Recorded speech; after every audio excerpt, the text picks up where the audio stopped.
How's basketball season? Good morning. Good morning. If everyone can kindly please take a seat. We're about to start the January 2026 Chicago Park District Board meeting. Again, a few house rules why we're here. If you have a cell phone at this time, can you please kindly put it on vibrate? Those of you that are not familiar with the building, the bathrooms are out the door straight across. Restrooms are directly across from the exit at the front of the park. For Friday, I'll have the quarters in. Oh, okay. Again, we're about to start the board meeting. Thank you very much.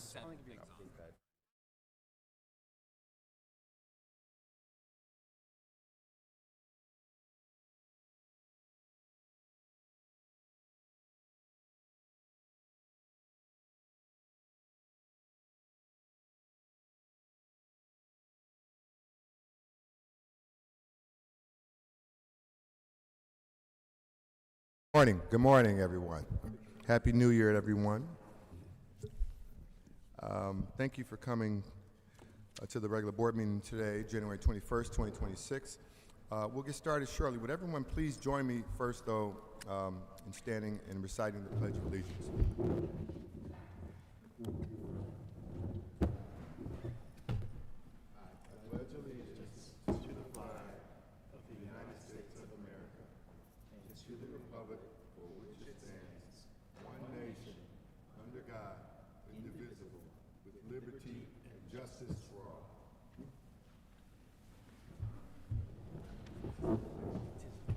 Thank everybody for trekking out this morning on this cold, somewhat snowy day. Appreciate it. Thank you. Shows your passion.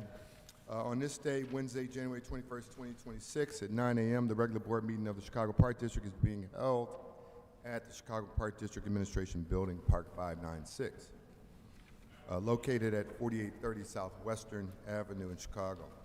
Will the Secretary please take a roll call of the full complement of commissioners? Commissioner Paz? Here. Commissioner Castaneda? Here. Commissioner Garrett? Here. Commissioner Jackson? Here. Commissioner Bush? Here. Vice President Valle? Here. And President Everett. Present. Quorum is present. Please let the record reflect the General Superintendent and CEO, Carlos Ramirez Rosa, is also in attendance. Good morning, Superintendent. Next, I motion to set the order of business for the day as reflected in the posted agenda. Is there a second? Oh, go ahead.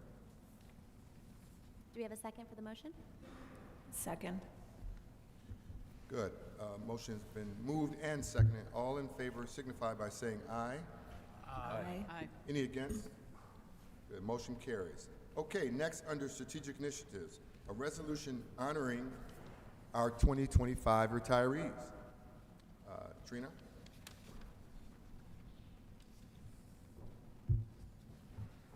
Good morning, President Everett, Commissioners, Superintendent. At this time, the Chicago Park District would like to recognize and celebrate 60 recent Chicago Park District retirees who have collectively dedicated more than 1,200 years of service to the district. Each person has helped shape not just the work we do, but the culture we share. While retirement marks the end of one chapter, it also begins an exciting new one. I speak for everyone in saying thank you for your service, your leadership, your legacy you leave behind. We look forward to seeing you in the park. Will all the retirees in the audience please stand? Please join me in congratulating and celebrating our retirees for their careers here at the Chicago Park District. And also thank you to Ms. Chandra Johnson from Workforce Development for organizing this program and the reception today. Thank you.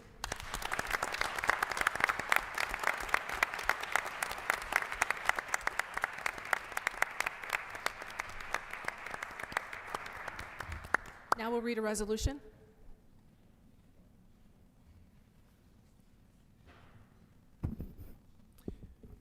Resolution. The Board of Commissioners of the Chicago Park District, presented by Carlos Ramirez Rosa, General Superintendent and CEO, on January 21st, 2026. Whereas the Chicago Park District takes great pleasure and pride in recognizing its employees who have dedicated numerous years of service to the Park District and the City of Chicago. And whereas retirees have greatly contributed to the Park District's goals and exemplify the meaning of hard work, commitment, and passion the Park District and the City of Chicago seek in all of its valued employees. And whereas retirees have provided invaluable services to park patrons and communities serving in various positions. And whereas retirees' years of service are a testament to the positive relationship and environment the Park District fosters and provides in employees, then therefore be it resolved that the General Superintendent and the Board of Commissioners extend their heartfelt gratitude to our retirees for their years of dedication and commitment to the Chicago Park District and to the citizens of the City of Chicago, and sincerely wish them success, good health, and happiness as they enter the next chapter of their lives. Dr. Marlon Everett, President, Board of Commissioners, Carlos Ramirez Rosa, General Superintendent and CEO. Thank you.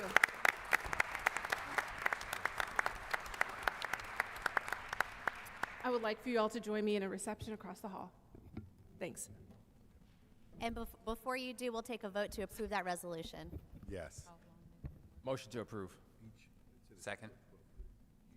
Will the Secretary please take a roll call for the adoption of the resolution? Commissioner Paz. Aye. Commissioner Castaneda. Aye. Commissioner Garrett. Aye. Commissioner Jackson. Aye. Commissioner Bush. Aye. Vice President Valle. Aye. And President Everett. Aye. Motion carried, and the resolution is adopted. Congratulations. Fantastic. Congratulations. I know. Let's set up a picture with the retirees if possible. Thank you.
When is it? 28. Oh, wow. Oh, all these Capricorn rising.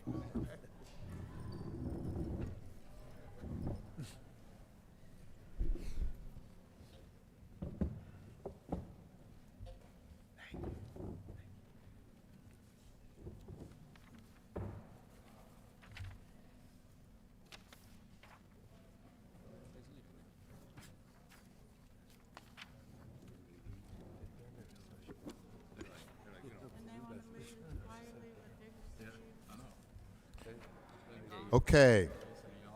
Thank you once again to our retirees for their service. Okay, so next is the people in the park section of the meeting. I will now ask the secretary to call the names of those individuals, but first we're going to we'll have Stasha Scott Kennedy from SEIU say a few words for us. Thank you, Sasha, and Happy New Year.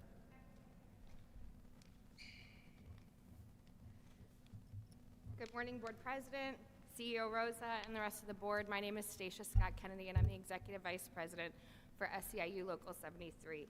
We represent 2/3 of the entire workforce in the Chicago Park District, and I'm here today to talk about health care for hourly workers. Over the last 10 years, we've seen a dramatic increase in the number of hourly positions and a decrease in the number of monthly positions. What's that meant is more and more of the workforce doesn't have access to affordable, quality health insurance. Our members are looking at, on average, their premiums under the Affordable Care Act increasing on average to 78%. They simply cannot afford coverage. In order to have healthy parks, your workforce has to be healthy. We're going to continue to fight for health insurance for our members. I'm going to be brief today because you're going to hear from one of our members about their experience. We know a number of you have voiced support for them gaining access to health insurance. We want to thank you all and hope that you join us in this fight because it is critical that your workers are able to access affordable health insurance. Thank you. Any comments, questions? Okay, thank you, Stacia, so much for those comments. I think you're exactly right.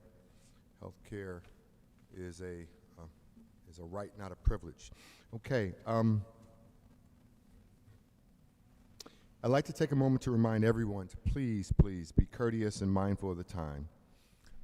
We look forward to hearing from you. I understand a lot of these topics are you're passionate about them, but please be mindful that of the time, and please be mindful of other speakers so we can make sure we get everyone's word being heard today. So we ask that you please limit your comments to 2 minutes only. Our first 3 speakers who have signed, oh, I'm sorry, go ahead. Our first 3 speakers who signed up to speak and checked in this morning, Carling Andrews, Mark Heller, and Denise Ferguson. If you could please proceed to the podium.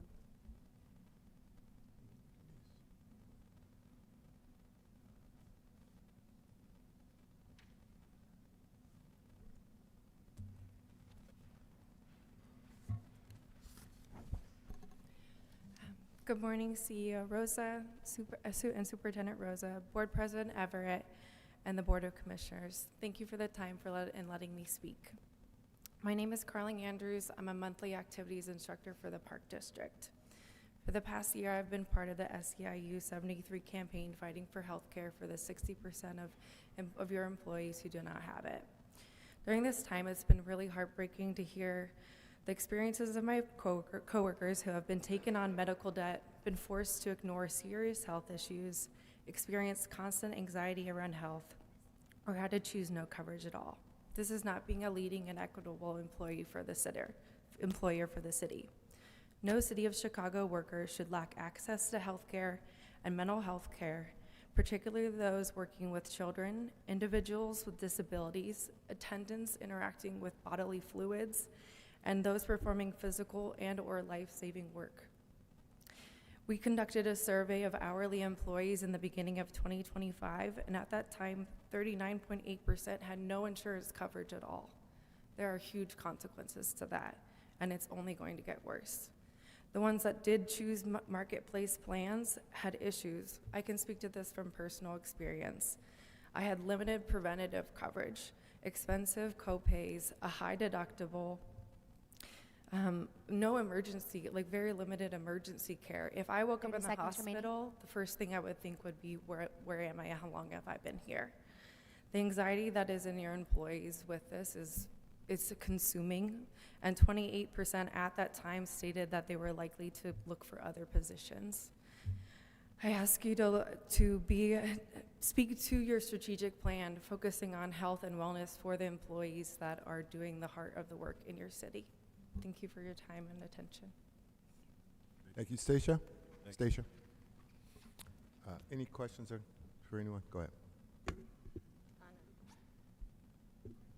Yeah, I do. Thank you so much for raising this. It is super important. Can you just repeat what the 60% represents? So 60% of the workforce that we represent are hourly workers, which means that they have no access to health insurance. And those 60% are all SEIU members. And what is the number of people, just the 60%? Do you know? Well, with seasonal, we represent around 4,000. So if you take those out, we typically have about 2,800. 2,500 year round, so 60% of 2,500. My dad's a math teacher, so I So might get 60% of I might get questioned why We're I around can't do 14. this on the So spot. a little more than half of the 2,300. So, okay, and then the 38%, like what's the number of those folks who have no, you said 38% have no health insurance at all? Yeah, And so what's that number? So that's from our survey. So we surveyed the hourly employees a year ago for the hourly healthcare committee that we're on, and 38%, I think like 600 filled it out. 600 workers filled it out, and 38% of the workers who filled it out have no access to coverage whatsoever. Okay. Anyone else? Um, Oh, go ahead. and then, I just lost my thought, so I'll let Mr. Jackson go. So that's okay. I was just curious, are the folks part-time, full-time, or does it matter in light of the insurance? So full-time monthlies have access to health insurance. It's the part-time hourlies who don't. And so part of what we're asking for is for folks who work 20 hours or more, that they have access to health insurance. So at Chicago Public Schools and the Chicago Transit Authority, if you work 20 hours or more a week, you qualify to access health insurance. Is that So- full? Go ahead. I remember what I was going to ask you, which is there an effect on turnover or retention? I mean, we had a member of our own healthcare committee leave to CPS so that she could access health insurance. But yes, so they said 28% have said that they're looking for employment elsewhere because they don't have access. When you're talking coverage for health insurance, and so say in CPS, or you mentioned 20 hours per week they can get it, are they getting full coverage or are they getting a split, or how does that work? So we actually gave 2 separate proposals to the Park District a couple of weeks ago that gave a variation. So the cost varies depending. And so one option was that they would get single, like for themselves, and then at 5 years they would qualify for family coverage. So we gave a couple of variations. So the costing is different depending on what the Park District might be interested in giving to their workforce. Do we know what they're doing at CPS? What? Do we know what they're doing at the other agencies? Yeah, they have coverage. They have full coverage. But is it the full coverage, or is it's the single for It's- 5 years and then family? No. So we gave you a different option to give you different costing, but they have full coverage. And Oh, full coverage for 20 hours. Are we done? Thank you all. Thank you. Thank you.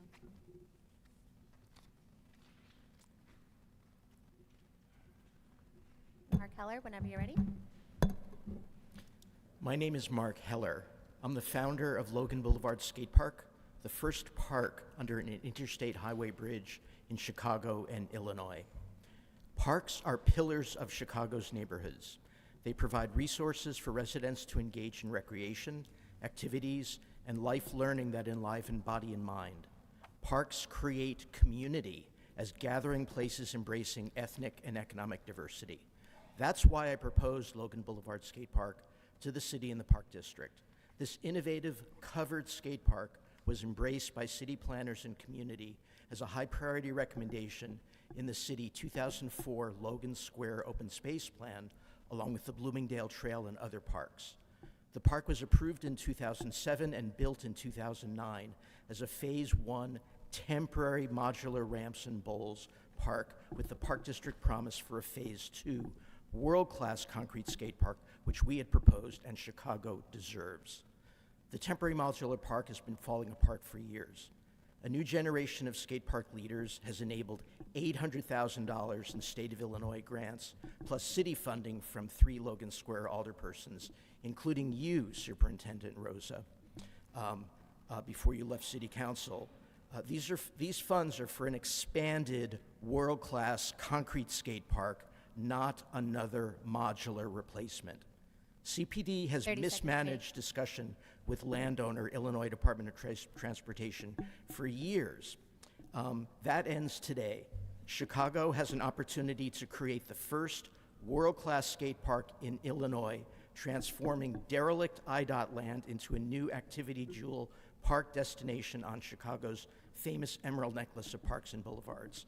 We identified Pivot Custom American Ram Company, a world-class design-build firm Please make your closing that's remarks. responsible for Lot 11 under I-95 in Miami, as the experienced firm to guide the Park District and, more importantly, IDOT into how to go about this. They Thank are you, Mark. experienced in every aspect of this process, yet the Park District has refused to meet for a free discussion to be educated about what is possible at Thank that you, site. Mark. We do need to move on That to our next ends, speaker. you need to interface with Governor Pritzker and Mayor Brandon Johnson to enable this amazing opportunity for Chicago. Thank you. Thank you. And Denise Ferguson?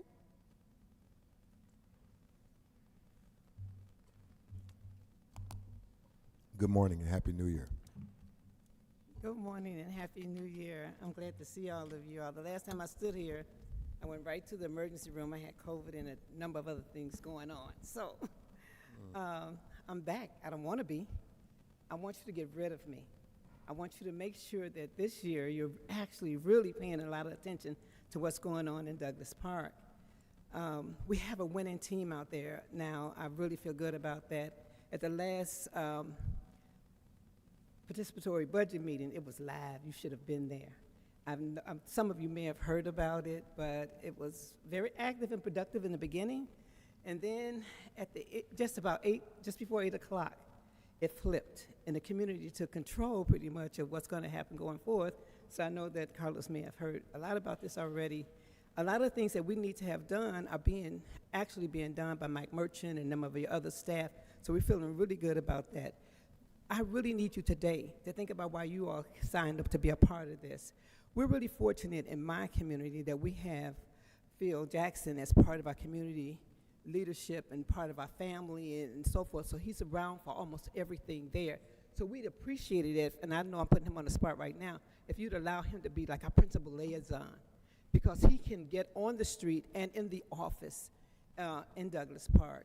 I'm giving you some more work to do. However, You're good. we need you immediately to take down the post, the list that you have about explanations and facts about Riot Fest. It is not true. It is not comprehensive. It continues to insult us. 30 seconds remaining. So you have not done your due diligence when you don't report that people in the community had a different view, and that the Park District, in fact, created the division that has gone on all these years. We've asked you to come out and help us with that. We don't need your help anymore because we got Phil and a number of other people who have taken some leadership on that, but we don't need you to solidify the harm. None of you came here to lie. I need you all to show up the way that I know you are. I've read your bios, I followed your work, everything you ever Please did make on your Parks closing that I know remarks. about. So I really want you all to take us very seriously this year. Thank you for what you've done so far. Thank you. Thank you. Our next three speakers, Melissa West, Justin Gumoran, and Ellen Eunice. If you could please proceed to the podium.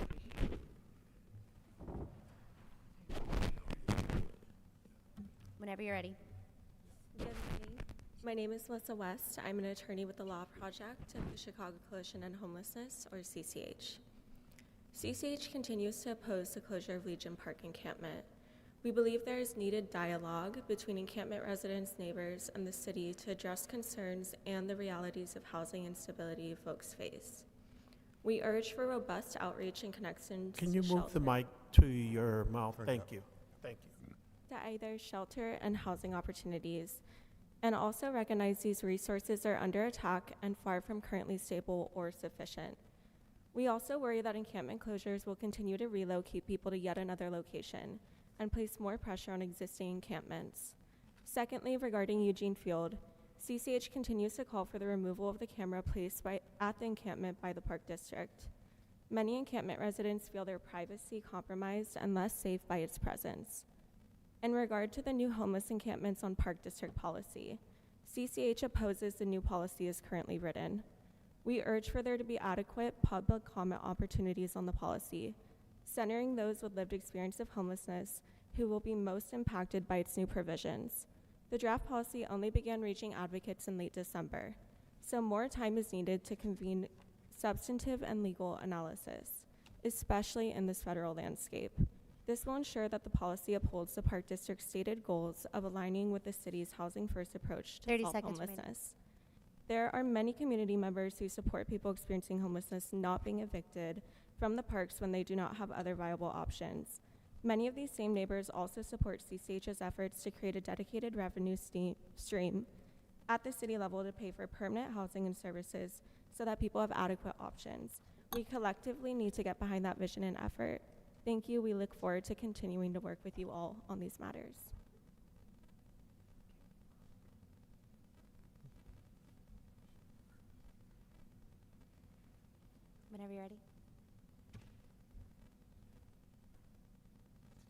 page 11 of your new policy around homelessness, it states that the Park District shall prioritize enforcing the rules set forth in the Park District Code when any of the following occurs: threat to public safety for the surrounding community or the encampment inhabitants.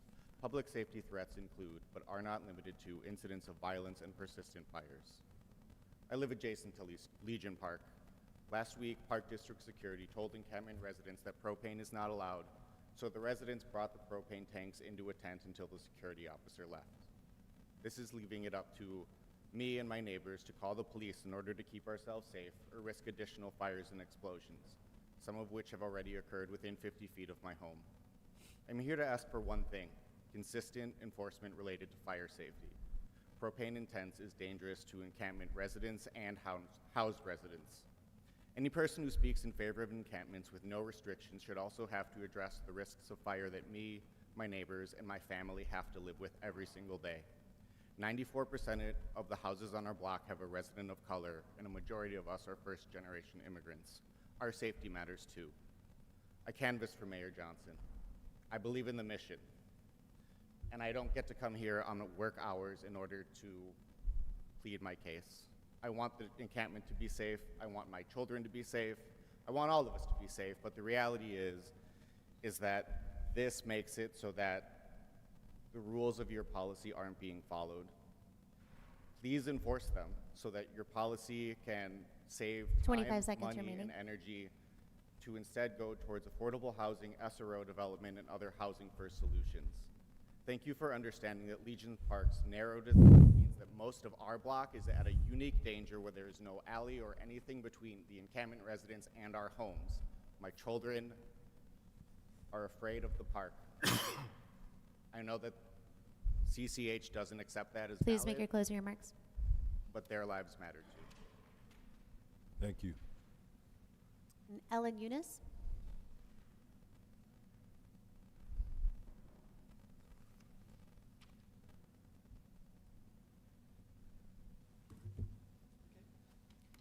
Good Whenever morning, you're ready. Commissioners. And sorry, Ellen did submit a supporting document, which you have in your chairs. Apologies. Yes, please refer to the written statement for more details about what I'm going to say. Good morning. For over 2 decades, West Legion Park has been neglected, leaving the neighborhood with substandard park facilities. This stands in stark contrast to the consistent stream of high-value capital projects in East Legion Park, which has been transformed over time into a scenic community landmark.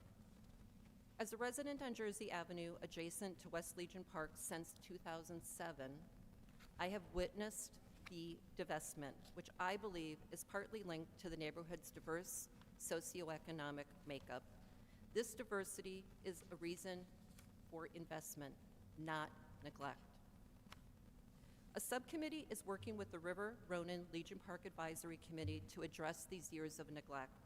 The PAC submitted a series of project proposals to improve West Legion Park.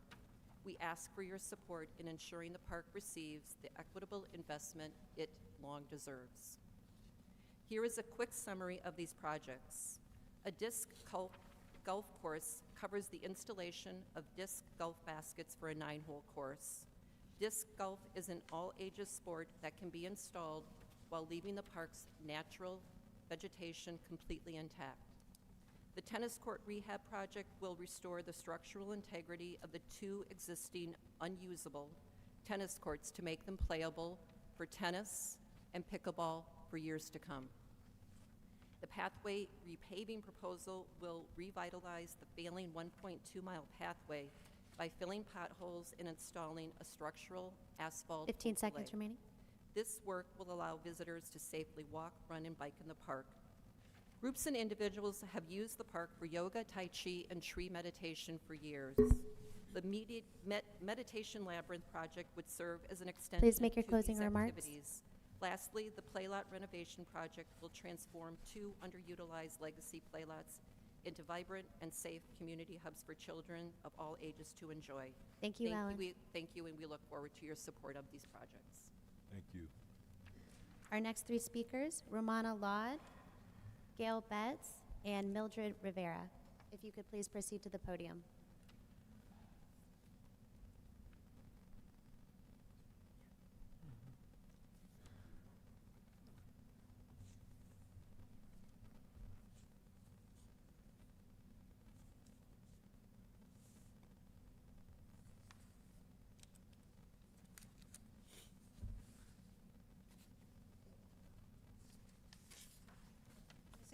Good morning. I am Romana Laude. I am homeless. I am only here to ask why are money and time being wasted to throw us out of where we can be at this time. We don't have a place to go yet. I'm still waiting for a housing and everybody else that is with me. Can we just think of a solution to end homelessness? Can anybody have in their heart or in their thoughts to find a reason or a way or the means, even just a little mean? A little means would mean everything to us that are still homeless and cold. And no warm food to eat because we're not allowed to cook where we are. I am in the Legion Park. And I am also disabled, and by throwing us out, sweeping us out by March, if we don't have any place to go, you will disable me more. And so will the other people that is with me. I am a lot older than them, they're younger, so we don't know where the future goes. Please, give us a little sunshine for this future. We all wanted to have a place that we can call our own again. We're not asking for a lot. We're only asking a little space until we 30 become seconds independent again.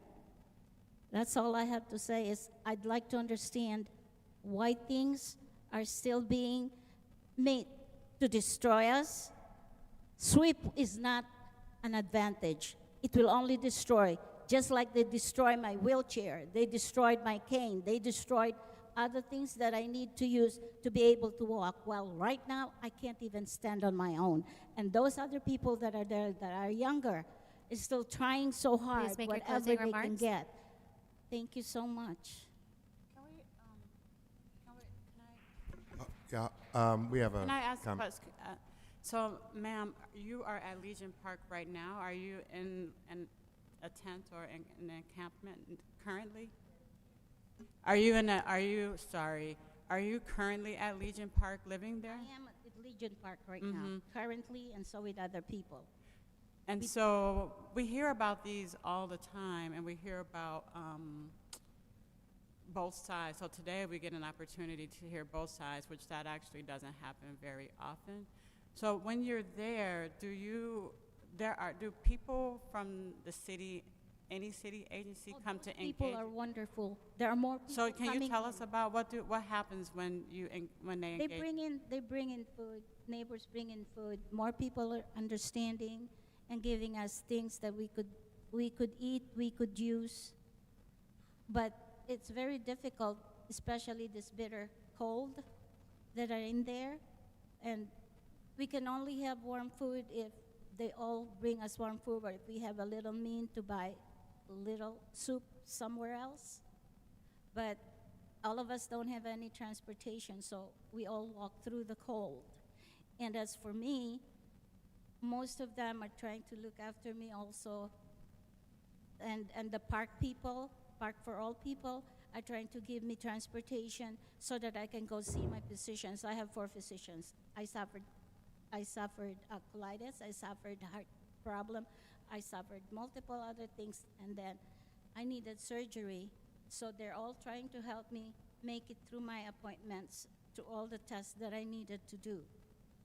And so recently, I was diagnosed with dehydration again, and they were there, bring me there, take me there, get my needs, give me my dehydration water, give me my electrolytes, and other people from the city had come and gave us food, sandwiches, and they come to the tent and they ask me, do you need anything else beside warmers, beside blankets?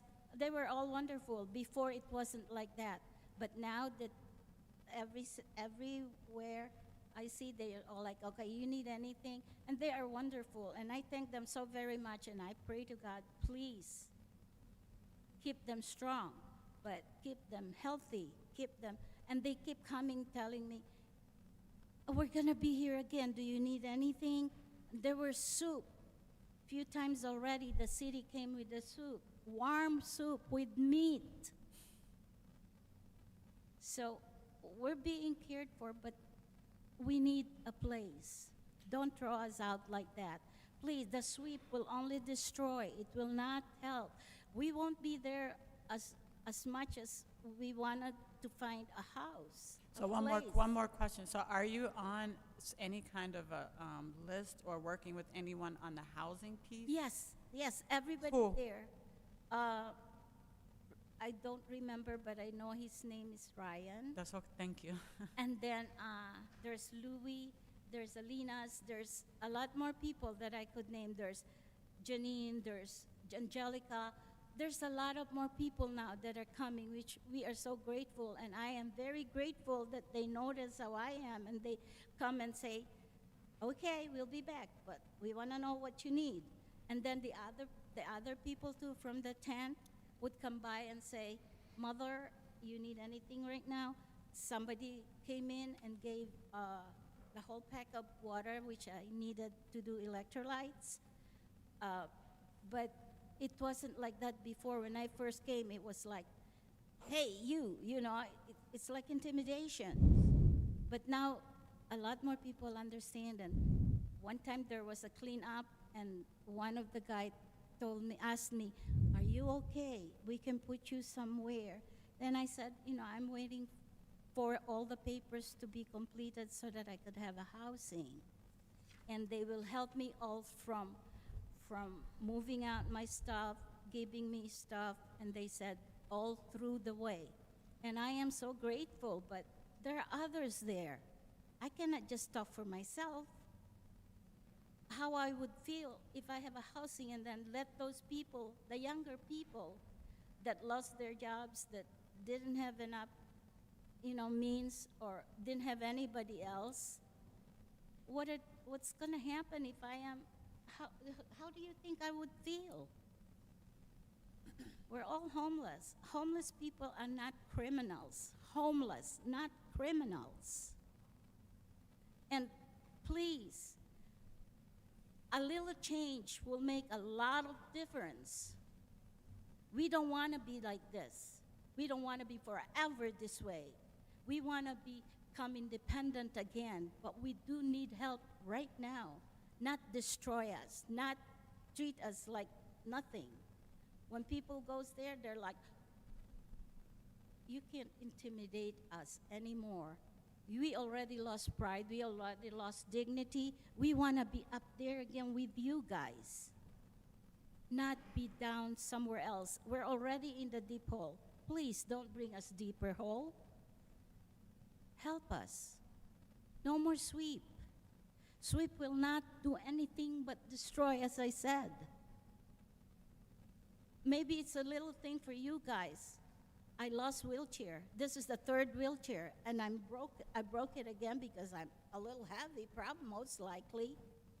But please, it's not only for me. Do it for all the other people that are in the other parks too. Please, don't throw us out. Where are we gonna go? We don't know. I don't know.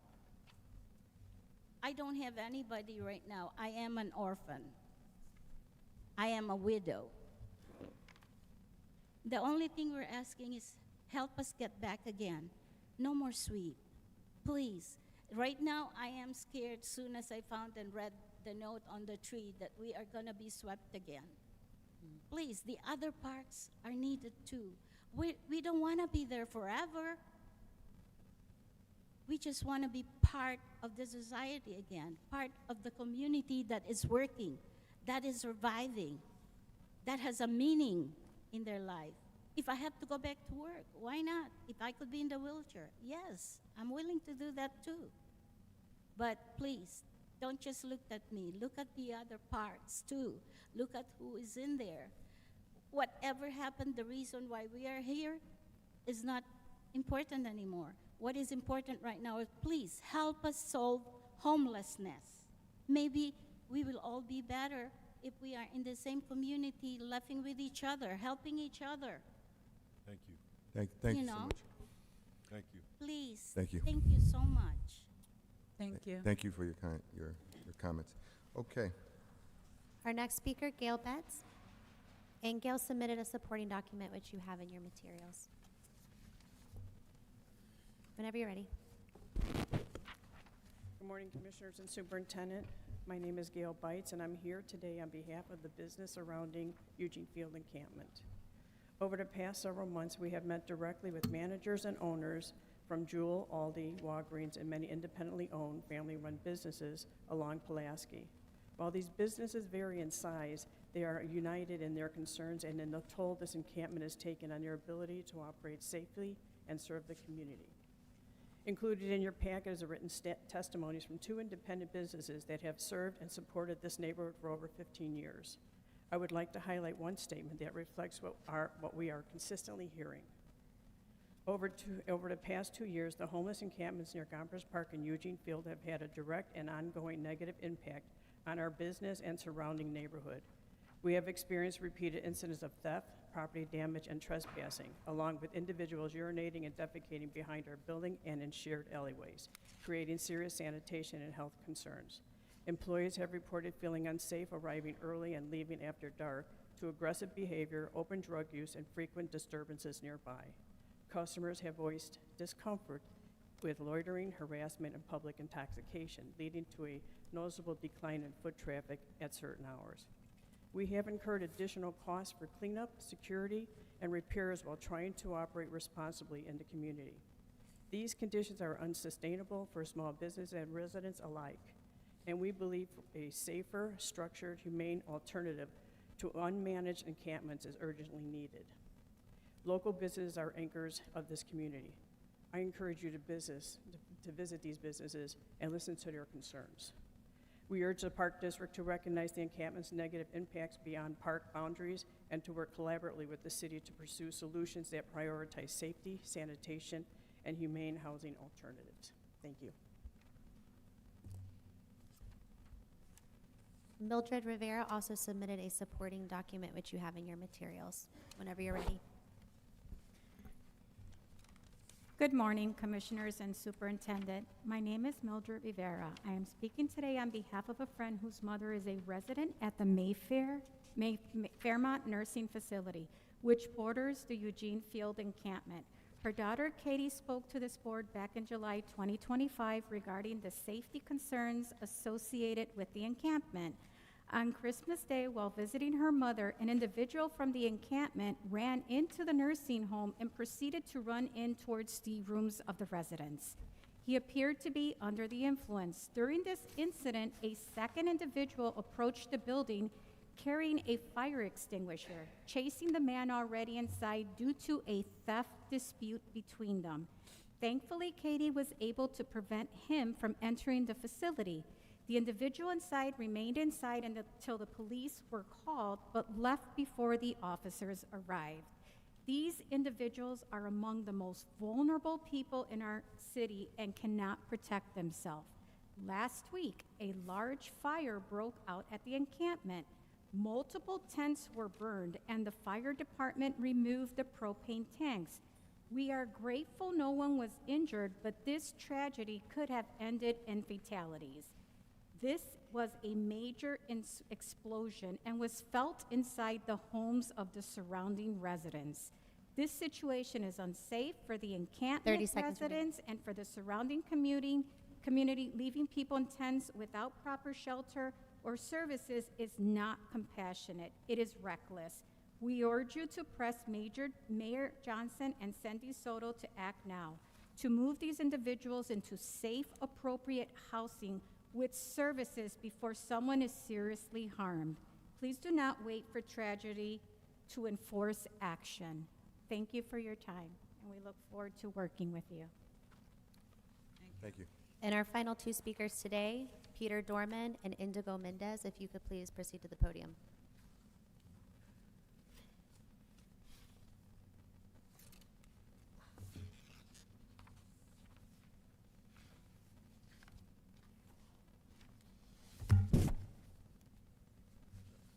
Hello. I don't really have all that much to say today because it feels like we're speaking to a wall when it comes to just trying to get a sense of who actually is going to act on their conscience, right? and not be putting into place an encampment policy that basically penalizes people for being unhoused, right, across the city. What you all are doing currently, right, is completely unacceptable in terms of not having an actual public hearing and just hoping that after the fact people can catch up, right, and give some sort of feedback. And you're hoping that folks in communities like mutual aid efforts come around and help support people to come out to these spaces. You know how difficult it is to come out to these meetings, right? For so many folks. Do you realize that? How about next time we have a meeting outside in negative 10-degree weather this weekend? How about that? And you all can tell us exactly how that encampment policy is going to help people get housed, right? If we're talking about trauma-informed care, right? What these folks here are advocating for, oh, great. I love all the words about it, but how about actually doing something to the effect of not expending so many resources when we're already seeing canine units on the trains, like on a daily basis, evicting unhoused people who are trying to sleep on the trains, right? Do you all really think that this is like just like an isolated thing that's happening and it's going to go away sometime soon? Do we really, like, 30 seconds if we're standing for our values, right, our democratic socialist values or whatever values that we might have, right, abolitionist values, right, then we're going to look out for our communities. We're going to say no more sweeps. We're going to say stop the evictions of these encampments. We're going to look at people as human beings, right? And everybody here is a human being. Obviously, people have right to express their concerns. We care about their concerns as well, but guess what? At the end of the day, this is not helping anyone. So when you put up a death notice Please make your closing on remarks. an encampment, again, right, and just are repeating the cycle of displacement in an endless series of evictions, you get nowhere. You just waste resources, you lose public trust, and nobody actually gives a shit about what you have to say because Thank we you. don't We believe do need you to move on anymore. to our next speaker.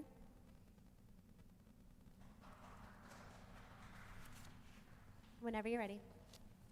Yeah, it just feels confusing why it makes sense to anybody that putting up a notice that people are getting evicted from an encampment that is already people who were displaced from a previous eviction. I just don't understand how that makes any sense. And okay, they're gonna get on a list, but that is not a solution. And I am here to talk to you about the camera that went up in Eugene Field on October 24th. It was put in Gompers Park, and then 5 days later, ICE made their first arrests in Gompers since the start of Midway Blitz. Later that day, 3 more people were abducted, and then 2 of those were residents of the Eugene Field encampment. This camera is directly linked to these abductions. This is not a coincidence. And Parks for All demands its removal because people in these encampments do not need to be under 24-hour surveillance, inciting fear for their safety. This is not keeping them safe whatsoever. It's putting them in harm's way and in more danger. They're the most vulnerable population, and they do not need to be surveilled in this way. And we demand the immediate removal of this camera. 30 seconds remaining. Thank you. That was our final speaker today. Let the record reflect that written testimonies were received, and those testimonies may be found in your board materials. Okay, I want to thank all the speakers for their comments. We're going to move on in the meeting. Next, we have approval of the items listed on the consent agenda. As a reminder, the items listed on the consent agenda are considered to be routine, procedural, informational, or non-controversial in nature and will be voted upon as a group in one motion. There will be no separate discussions of these items unless a member of the board so requests, in which event the item will be removed from the consent agenda. The consent agenda will allow more time to be spent on matters of public interest. Do any of the commissioners wish to remove any of the items on the consent agenda items for a separate discussion and vote? Okay, wonderful. Will the secretary please read the items listed on the consent agenda?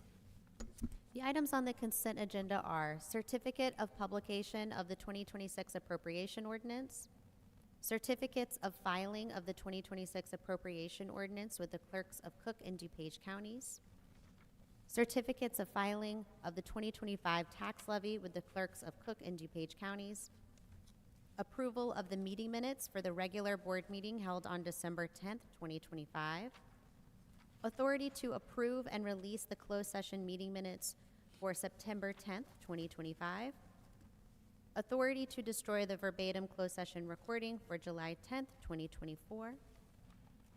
Resolution authorizing delegation of authority to the General Superintendent for calendar year 2026. Authorization to enter into a contract with Lakeshore Recycling Systems, LLC for debris dumping transfer station services, specification number P-25009. And lastly, amendment to contract with Clarity Partners, LLC for website hosting, maintenance, and support. Thank you, Sarah. Is there a motion to approve the items on the consent agenda as a group in one vote? So moved. Second. Motion's been moved and seconded. Will the secretary please take a roll call for the adoption of the matter? Commissioner Paz. Aye. Commissioner Castaneda. Aye. Commissioner Garrett. Aye. Commissioner Jackson. Aye. Commissioner Bush. Aye. Vice President Vai. Aye. And President Everett. Aye. Motion carried, and the items listed on the consent agenda are adopted. Thank you. So next, under new business non-consent agenda from the Department of Planning and Construction, authorization to award project and issue notice to proceed to Structures Construction, LLC for Department of Justice polling site ADA improvements. Specification number P-23001-019. Heather Gleason. Heather? All right. Thank you, and good morning, President Everett, Superintendent Ramirez-Rosa, and members of the board. Heather Gleason, Director of Planning and Construction. So this contract award is a continuation of our work with the Chicago Board of Elections and the Department of Justice to ensure that all polling places that exist in parks are ADA accessible and meet federal standards. We recommend that Structures Construction, LLC be awarded the contract in the amount of $3,252,498. This contractor was selected pursuant to a request for proposal for the project issued to all members of our Park District General Construction Services pre-qualified pool. We received 6 proposals. 2 were deemed non-responsive, and we reviewed 4 of them, and this contractor was deemed the lowest responsible bidder. So this map is an attempt to show our work to date on this program. As background, the Park District has 139 field houses that also serve as polling places for elections. The scope of the project serves to provide proper accessibility to these polling sites, pursuant again to federal requirements. The ADA Fieldhouse work is the result of a 2017 settlement agreement between the Department of Justice and the Chicago Board of Elections. Unfortunately, the settlement did not come with additional funding to do this work from either the DOJ or the Board of Elections, so we've had to split up this work into groups over several years. To date, the Park District has completed 73 buildings with ADA access related to polling sites in the purple dots. 15 are currently in construction, the green dots that you see on the map. 6 are in design, the blue dots, and then 14 are pending award, which is the subject of this particular item on the agenda. And then we are going to have 31 that are already designed and ready to bid that will be coming out this year, and those are the brown dots. This particular award that includes the 14 parks are Bogan, Brainerd, Don Nash, Foster Park, Gage Park, Grand Crossing Park, Jackson, Mann, Marquette, Minuteman, Ogden, Thule, West Lawn, and West Pullman parks. This map up. During our briefings, there were a couple questions about sort of how our regions are distributed and how the ADA work is distributed. So we did an additional map here that shows the required DOJ ADA work distributed by region. At all of our Board of Election polling sites within parks across the city. So I won't read all the numbers here, but it shows that we're doing work in all 3 regions of the Park District, North, Central, and South.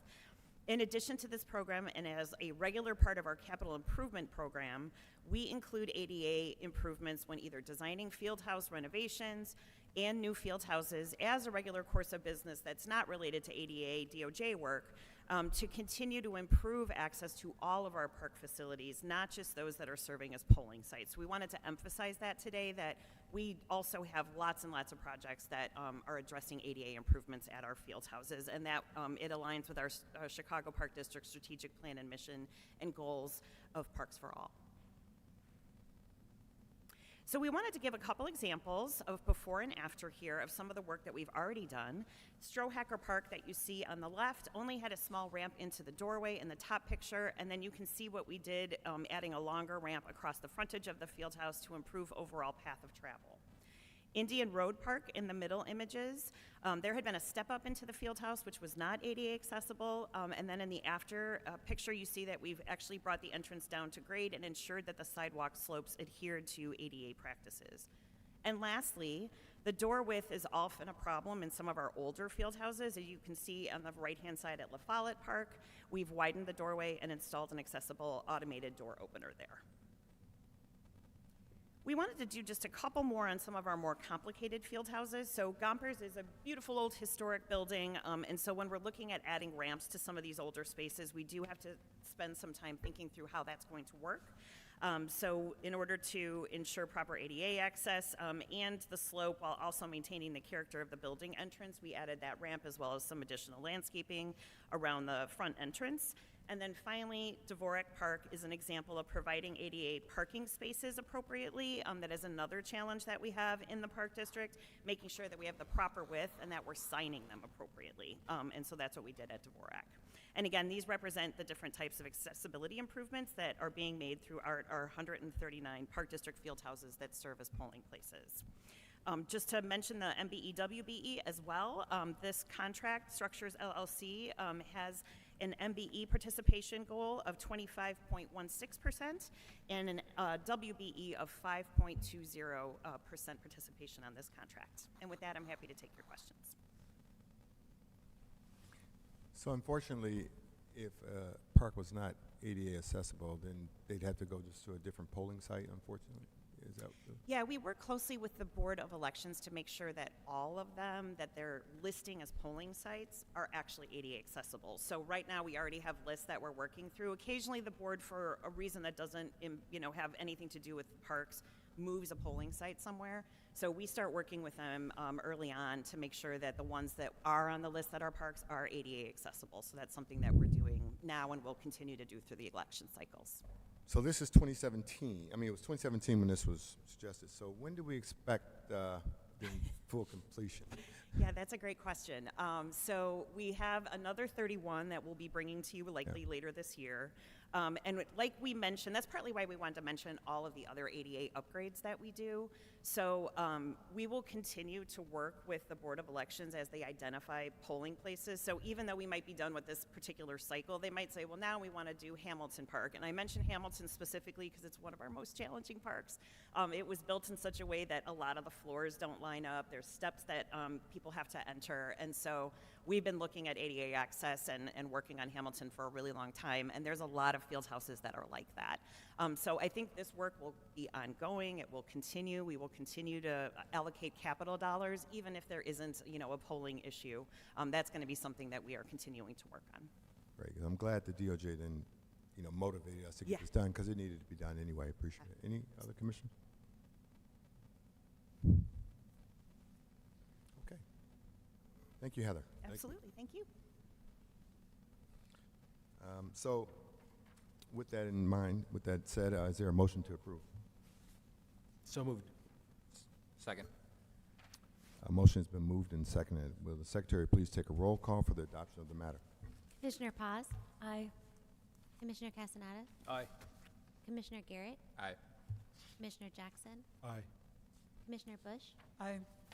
Vice President Veit? Aye. And President Everett? Aye. Motion carried and the matter is adopted. Thank you, Commissioners. Well, the time is 9:58. This may be a record here. That concludes the board meeting. May I please have a motion to adjourn? Motion to adjourn. Second. Motion's been moved and seconded. All in favor, please signify by saying aye. Aye. Against? Okay, motion carries. That concludes the board meeting. The meeting is now adjourned.